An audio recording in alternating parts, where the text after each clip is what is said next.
So let's see who's headed for the exits. From Reuters, we've got falling greenback fuels BRIC dollar reserve rethink. And BRIC stands for Brazil, Russia, India and China. They're the 4 largest emerging economies.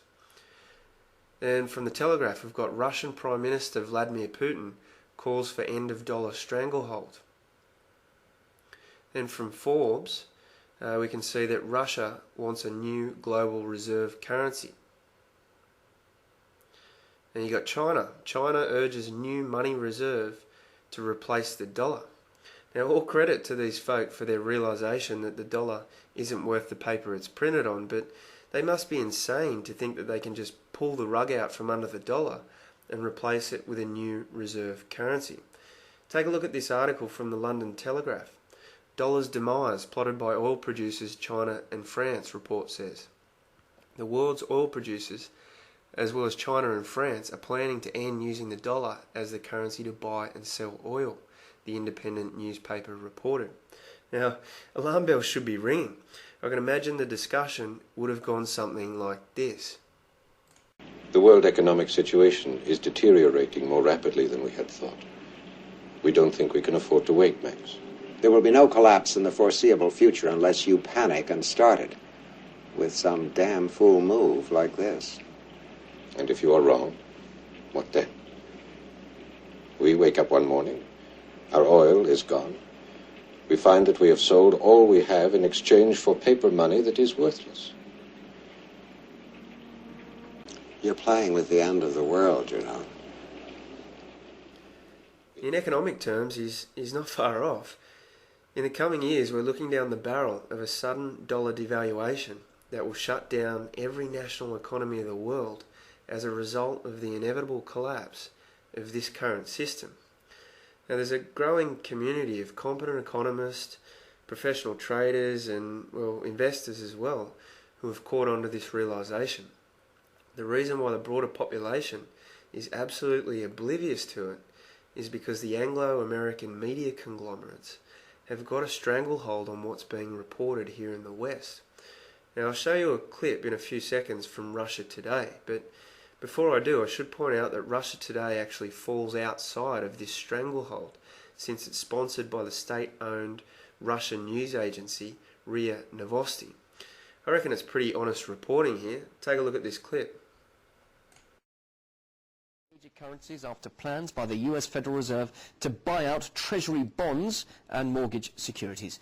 The $1 trillion needed for the plan is bringing the jitters to those dealing in dollars. And for more on this, I'm now joined live by our correspondent in New York, Marina Portnair.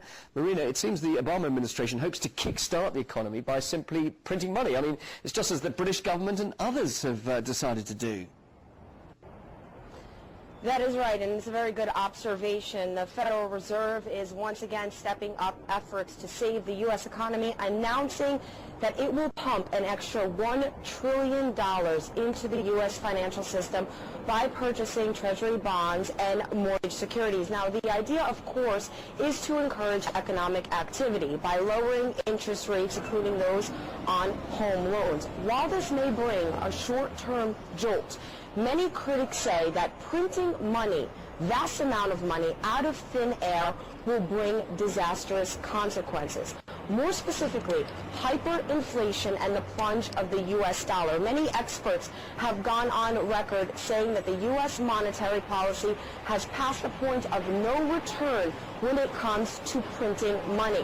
So Americans eventually one day may have a stash of cash at home, but if you go to a store and bread costs $10, $20, what is your money really worth? And if anybody has any doubts over the severity of hyperinflation, look to Germany in the early 1920s. At that point, paper currency had lost so much value that people were literally burning it in furnaces to stay warm. The problem and severity of this situation cannot be underestimated. What people in Washington are thinking right now, no one knows. Yes, you say what they're thinking now, but generally, what is the future for the dollar, just briefly? Very good question, and you ask it at the right time. A panel of economic experts at the UN are scheduled to meet sometime next week, proposing that the world ditch the U.S. dollar as the reserve currency. Now, this panel of economic experts are instead expected to propose a shared basket of currency, and this means that the world, essentially the majority of the international community, is losing confidence in the strength and stability of the U.S. dollar. Now, according to reports, Russia is also planning to propose the creation of a new reserve currency to be issued by international financial institutions. This announcement is expected to be made next month at the April G20 summit meeting. Okay, Marina, thanks very much indeed. That's our correspondent, Marina Portnow, reporting on the weakening US currency, coming to us live from New York. Even she's underestimating the probability of this happening. If we maintain the current system with the current policy, the dollar must collapse. I mentioned that there's a growing community of economists who understand this as fact, and you just need to look outside the mainstream Keynesian and monetarist circles to realise that this isn't a fringe topic. It's actually the central topic of discussion. Now look to the Austrian school and the libertarians, the likes of the von Mises Institute, with Ron Paul and Peter Schiff and Lou Rockwell. And then on the other side, look to the proponents of the American system of political economy, Lyndon LaRouche and John Hofel. I mean, these schools of thought are yards apart in what they advocate as a solution, but at least they can agree on one thing, and that is that they all acknowledge the coming collapse of this system. The system is merely playing out the hand that it was dealt. It's a pity everyone's being lulled back to sleep with all this media talk of recovery. They sound like a pack of galahs. Another sign the worst is behind us and the seeds of a recovery are beginning to take hold. We're pulling out of this in a more accelerated way in terms of the downturn. The recovery well underway. We're in recovery now. Economic recovery. Building the recovery. Building the recovery. The American recovery. Solid recovery. So I think overall the economy will continue to be resilient. The global economy will start recovering later this year. In a speech in Sydney, the governor underlining that Australia, he says, in good shape to weather the downturn. Recovery.gov will be the online portal for these efforts.